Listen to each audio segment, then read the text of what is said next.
Hello guys, welcome again to this discussion on MCQ quality, and you are watching me on guided path this time, and I am again Raj Gupta. So मेरे face क्यों नहीं आ रहा है? अभी face का ना आने का रीजन बहुत सिंपल है, क्योंकि तबीयत थोड़ी ठीक नहीं है, बट मुझे वीडियो बनानी थी। मेरा कोई मूड नहीं था अभी इस टाइम वीडियो बनाने का, बट वही है, खाली बैठा था, थॉट आ रहे थे कि कुछ करते हैं, तो लेट अस से कि वीडियो बनाते हैं, ठीक है। एमसीक्यू इसलिए चुना है मैंने, क्योंकि अगर टॉपिक बनाता तो मुझे फेस लाना पड़ता, फेस के साथ मजा आता है, पता चलता है कि हाँ कोई देख रहा है, कोई विजिबल है। बट अभी सिर्फ मैं स्क्रीन के सामने ऐसा समझ लूंगा कि मैं खुद क्वेश्चन सॉल्व कर रहा हूँ, and I will tell you कि किस तरीके से आप क्वेश्चन सॉल्व कर सकते हो। This video is going to help you a lot, ठीक है। आगे बात करते हुए चलेंगे, क्वेश्चन करते हुए। पहला question, in the context of the basic philosophy of the constitution which are the following are the function of a constitution, इनमें से कौन सा जो है वो फंक्शन है कॉन्स्टिट्यूशन का, और कौन सा जो है फंक्शन नहीं है। तो दिस इज वही again chapter 1 of class 11th polity, सारे फंक्शंस लिखे हैं वहाँ पे कॉन्स्टिट्यूशन के, कुछ अलग से नहीं पूछा गया है यहाँ पे। So it provides a set of basic rule that allow for coordination among members of society. Yes, that is true कि ये एक बेसिक रूल प्रोवाइड करता है कि कोऑर्डिनेशन बना रहा है सारी सोसाइटीज में, पूरे मेंबर्स जितने भी हैं उसमें, ठीक है। It specify who has power to make decision in society. Yes, that is also government को पावर देता है कॉन्स्टिट्यूशन की, आप करो, बट ये है कि आगे जाके पता चलेगा कि यस लिमिटेड गवर्नमेंट का भी एक कंसेप्ट होता है। वो सारी चीजें हम डिस्कस करेंगे जब हम मेन टॉपिक्स पढ़ेंगे। It sets limits on what a government can impose on citizen. That is why that is true कि हाँ लिमिटेड गवर्नमेंट का भी कंसेप्ट है, तो लिमिट इम्पोज करता है कॉन्स्टिट्यूशन गवर्नमेंट के ऊपर कि क्या वो मतलब क्या वो इम्पोज कर सकते हैं, क्या नहीं कर सकते हैं। ऐसा तो नहीं कह सकती स्टेट की सांस मत लो, so there is not a thing like this, ठीक है। सो अगेन तीनों ही जो स्टेटमेंट्स हैं वो सही है, इसलिए पहली स्टेट जो क्वेश्चन है वो सही है। यहाँ पे आपको दिखेगा जस्टिफिकेशन भी मिल रखा है आपको हर, उसके साथ आप स्क्रीनशॉट ले सकते हो। If you want PDF also, please do let me know in the comment section that you want PDF, ठीक है, that you want PDF. I will provide you the PDF also, ठीक है, I will provide you the PDF also, no issue at all, I will provide you the PDF also. मैं कहीं भी दे दूंगा, community पे post कर दूंगा, मेरे कोई दिक्कत नहीं है, ठीक है, या फिर एक नया टेलीग्राम चैनल बना लेंगे। तो यहाँ से आप स्क्रीनशॉट ले सकते हो फॉर फर्दर एक्सप्लेनेशन, ठीक है। Now the claims of the member, second question, or the scheduled caste and the scheduled tribe shall be taken into consideration consistently with the maintenance of efficiency of administration in the making of appointment to services and post with the affairs of the union or a state. This provision was provided in the Indian constitution under which basically part, तो this is part 16 of the Indian constitution. मैं आपको बताऊंगा कि कौन सा article भी था। There are three articles which relate basically with this thing कि क्लेम्स होते हैं जो शेड्यूल क्लास और शेड्यूल ट्राइब्स के। तीन आर्टिकल्स हैं मोटे मोटे, अगर मैं बात करूँ तो article 335 and article 350 A and article 351, ठीक है। Some are in the article part 17 and some are in part 16, but यहाँ पे जो बात की गई है वो पार्ट 16 की गई है, दैट इज वाई यहाँ पे दोनों ऑप्शन दे रखे हैं आपको। यहाँ पे आर्टिकल 335 की बात की गई है, which says, article 355 says the claims of the member of scheduled caste and scheduled tribes shall be taken into consideration consistently with the maintenance of efficiency of administration in the making of appointment to services and post in connection with the affairs of the union or state। Basically कहना क्या चाहती है statement, statement simple कहना चाहती है कि अगर appointments हो रही हैं, मतलब रिजर्वेशन अगर मिल भी रहा है पोस्ट पे शेड्यूल कास्ट शेड्यूल टाइप को, तो उसमें एडमिनिस्ट्रेशन एफिशिएंसी में कोई भी कॉम्प्रोमाइज नहीं होना चाहिए। ये इंश्योर कौन करेगा? स्टेट करेगा। और ये आर्टिकल कौन सा है? 16 है। पार्ट कौन सा है? ये 16 पार्ट है, ठीक है। यहाँ पे लिखा होगा ये चीज डेफिनेटली, यहाँ पे लिखा है देखो, आर्टिकल 35 इन पार्ट 16। तो वो दो आर्टिकल्स लिखे हुए हैं, बट यहाँ पे पूछा क्या गया था, यहाँ पे जो पूछा गया था मैंने उसके हिसाब से आंसर देना है, ठीक है। So that is okay. Now question number third, आप भी इसको पढ़ पढ़ के खुद भी अपने मन में डिसाइड कर सकते हो कि क्या ऑप्शन होना चाहिए, क्या नहीं होना चाहिए। Third question, which are the following are the features of fundamental right? First, they strike a balance between individual liberty and social control. So आपको पता होना चाहिए कि ये स्टेटमेंट सही है नहीं, that is that statement is absolutely right कि फंडामेंटल राइट्स क्या करते हैं? बैलेंस प्रोवाइड करते हैं इंडिविजुअल लिबर्टी और सोशल कंट्रोल में। इन सब का मतलब जानना है तो please subscribe to my channel and wait for the full topic videos that is going to come very soon depending upon this videos response. Second question, there are some fundamental rights that are available against the arbitrary action of private individual. Yes, there are some fundamental rights जो कि provide है आपको available against the arbitrary reaction of the private individual also, जो कि हम बात करेंगे, tension मत लेना। For example, right to untouchability is provided against in private individuals also, for example article 17 है ये। ठीक है। So this are provided to you against individual also, and there are some article जो सिर्फ आपको स्टेट के अगेंस्ट मिलते हैं। ठीक है। तो दैट इज वाई ये क्वेश्चन यहाँ पे स्टेटमेंट बनी है, तो ये स्टेटमेंट क्या ऐसा ही है। Third statement, there are some fundamental rights that are available only to citizen. Yes, there are some fundamental right जो कि सिर्फ सिटीजन को ही मिलते हैं। जैसे कि कौन कौन से आर्टिकल्स हैं ऐसे? 15, 16, आगे 19 और 20 और 29, सॉरी 19, 29, 30। ठीक है, 15, 16, 19, 29, 30। दिस इज प्रोहिबिशन और डिस्क्रिमिनेशन, है ना? दिस इज अगेन प्रोहिबिशन और discrimination, but this is for public employment and this is in general. 19 is, 19 तो कोई नहीं ले सकता ना, राइट टू लाइफ है ये तो। ठीक है, एंड पर्सनल लिबर्टी। तो ये, sorry, article 19 is about freedom of speech and expression. ठीक है, that is, sorry for this mistake. 29 is about educational right, cultural जो हम बात करते हैं, माइनॉरिटीज के दोनों हैं जो सिटीजन्स को ही मिल सकते हैं सिर्फ, और ये किसी को नहीं मिलेंगे। और फ्रीडम ऑफ स्पीच सिटीजन्स को इसलिए मिलता है सिर्फ क्योंकि अब ऐसा थोड़ी है कि बाहर का आके हमारे देश में कोई कुछ भी बोल देगा गवर्नमेंट के बारे में। नो, हम नहीं सहेंगे ये चीज। सो that is why this statement is right. All fundamental rights are self-executory? No, there are some rights which are non-self-executory also. जब मैं फंडामेंटल राइट्स पढ़ाऊंगा आपको मैं बताऊंगा कि फंडामेंटल राइट्स को भी हमने तीन तरीके से डिवाइड कर रखा है, बेस्ड ऑन द किस किस को मिलते हैं, availability, based on the enforceability, self executory और non self executory, and one more is based on basically subject matter. So तीन तरीके से डिवाइड कर रखा है हमने। फोर्थ स्टेटमेंट गलत है, तो ऑप्शन ए इज राइट। इस तरीके के क्वेश्चन हम करेंगे। यहाँ पे लिखा हुआ है साफ साफ, if you want you can take a screenshot and read after seeing this video. ठीक है। Fourth video, this is about Ayushman Bharat Pradhanmantri Jan Arogya Yojana. I am not concerned with current affair questions, but these are very important current affair, that is why these are in the PDF. Okay. Again global economic prospect report, again this is very important. ठीक है, अगर आपने नहीं पढ़ा है तो इसे please एक बार पढ़ लेना। ठीक है। That it is true, it is you know both the statements are wrong. आपको पता होना चाहिए क्यों गलत है, पहले ये भी बताओ। क्योंकि ये मॉनेटरी फंड नहीं, इसे कौन करता है? वर्ल्ड बैंक रिलीज करता है, and it is not release once a year, it is twice a year report. तो ये सारी चीजें पता होनी चाहिए। ठीक है, इंपॉर्टेंट है तभी पीडीएफ में है, अदरवाइज ये पीडीएफ में नहीं होता। ठीक है, अदरवाइज ये पीडीएफ में नहीं होता। Six question, six question, consider following pairs and schedule. बताना है आपको कौन से शेड्यूल से कौन सा पेयर रिलेट करता है। फर्स्ट, फोर्थ शेड्यूल कहता है allocation of seat in the Rajya Sabha to the state and the union territories. Is that true? Is that a true statement? Anyone? Yes, that is a true statement, that allocation of seats की बात करता है कौन? Fourth schedule. Now six schedule क्या बात करता है? Schedule relating to the administration and control of schedule area. क्या ये सही है? टेल मी फास्ट, क्या ये सही है? नो, ये बात करता है ट्राइबल एरियाज की कौन कौन से स्टेट्स में, Assam, Manipur and Meghalaya and Tripura, AMMT। ठीक है, इस तरीके से याद रखना। तो ये स्टेटमेंट गलत हो गया सेकंड। ठीक है, तो अब एक ही ऑप्शन बचता है, अब दो ऑप्शन बचते हैं, या तो ए होगा या तो डी होगा। तो टेंथ शेड्यूल क्या बात करता है? Disqualification of the member of parliament, that is true. So हम डेफिनेटली अपने कंक्लूजन पे आ गए that D option is, sorry, C option is right, 1 and 3। क्योंकि सेकंड तो गलत हो गया ना, तो डी स्टेटमेंट तो हो ही नहीं सकती, सारे तो सही हो ही नहीं सकते, तो 1 और 3 is right. So I hope कि ठीक लग रहा होगा अभी। ठीक है, बड़े दिनों बाद आए हैं तो थोड़ा टाइम लगेगा हमें इसके यूज टू होने में, बट यस आई फील कि जल्दी हो जाऊंगा मैं। ठीक है, जैसे ही हो जाऊंगा वैसे ही आपको बहुत अच्छी वीडियो मिलेगी। 100% I am very sure about this. देखो ये रहा लिखा हुआ, शेड्यूल 6 लिखा हुआ है ना यहाँ पे, शेड्यूल 6। और शेड्यूल एरिया की जो बात करता है वो करता है शेड्यूल 5। शेड्यूल ट्राइबल एरिया की जो बात करता है वो शेड्यूल 6। और एक और चीज मैं आपको बताता हूँ यहाँ पे कि मैं बहुत सारी चीजें याद करने को नहीं बोलता, बट जो जो बोलता हूँ प्लीज याद करा करो। पार्ट पार्ट वन से लेके पार्ट 5 तक तो याद होने चाहिए। पार्ट वन क्या है? इंडिया के बारे में 1, 2, 3, 4 आर्टिकल, 4 आर्टिकल पार्ट वन में है।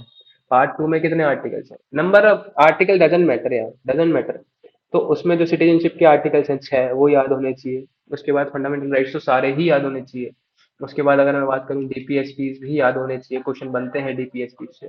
उसके बाद अगर मैं बात करूँ important articles related to president, prime minister, council of minister, ठीक है, अटॉर्नी जनरल, ऑफ इंडिया, ठीक है, इन सब जुडिशरी से रिलेटेड, कैग से रिलेटेड, ये सारे आर्टिकल्स आपको याद होने चाहिए। दैट इज मैंने सिर्फ 5 तक लिखा। इससे ज्यादा याद मत करना, कोई इशू नहीं है, बट इतने तो याद होने ही चाहिए क्योंकि डायरेक्ट क्वेश्चन आते हैं इन पार्ट से। और आपने नोटिस भी किया होगा अभी, ऐसा नहीं है कि नोटिस नहीं किया होगा, ठीक है। तो please always try to memorize these article whenever you are free. Okay, so seventh question: which of the following is or are ozone depleting substances? Again environment का क्वेश्चन है, और मैंने एक ट्रिक शेयर की थी जब मैं अनअकैडमी पे पढ़ा रहा था कि जब भी आपको एनवायरमेंट क्वेश्चन आता है और जब आपको कोई क्लू नहीं पता, जब भी ऐसा बोला है कि which of the following are the ozone depleting substances, या which of the following are consequences of green sorry ozone depletion, जो भी कुछ ऐसा आता है कि कॉन्सिक्वेंसेज क्या हो सकते हैं, सिग्निफिकेंस क्या हो सकता है, अर्थक्वेक क्या हो सकता है, वगैरह वगैरह, सारे ही जनरली ठीक होते हैं। और यहाँ पे भी क्या है, सारे ही सही है, ठीक है, कि ये सारे ही क्या है, ओजोन डिप्लेटिंग सब्सटेंसेज हैं, ठीक है। सो that is why I am telling you this.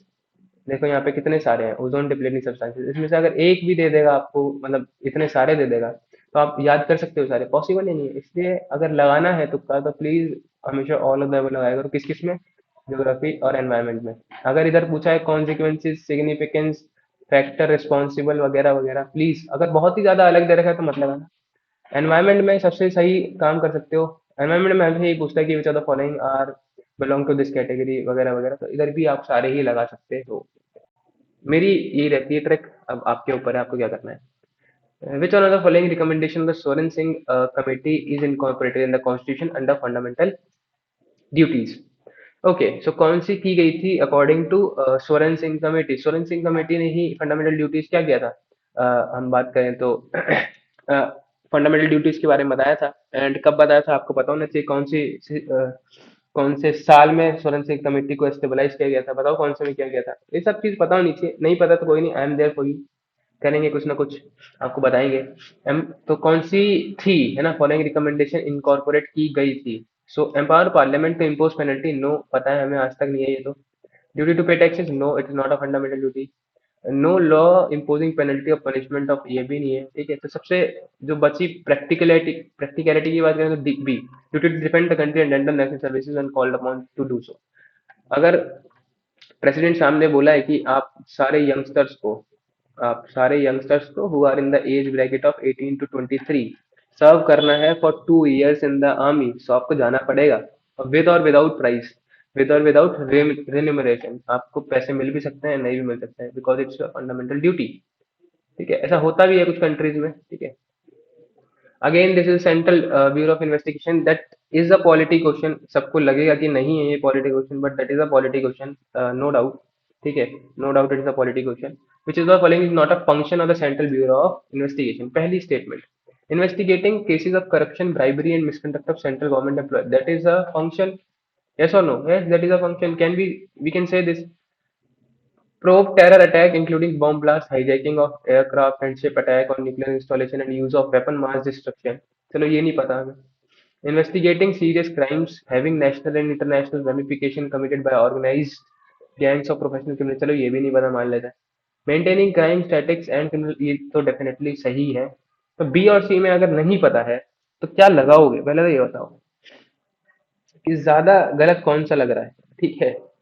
ज्यादा गलत कौन सा लग रहा है, जाहिर सी बात है। देखो, प्रोब टेरर अटैक, इसके लिए हमने एक नई बना रखी है ऑलरेडी, एनआईए, मतलब national investigation agency. So why CBI वो काम क्यों करे?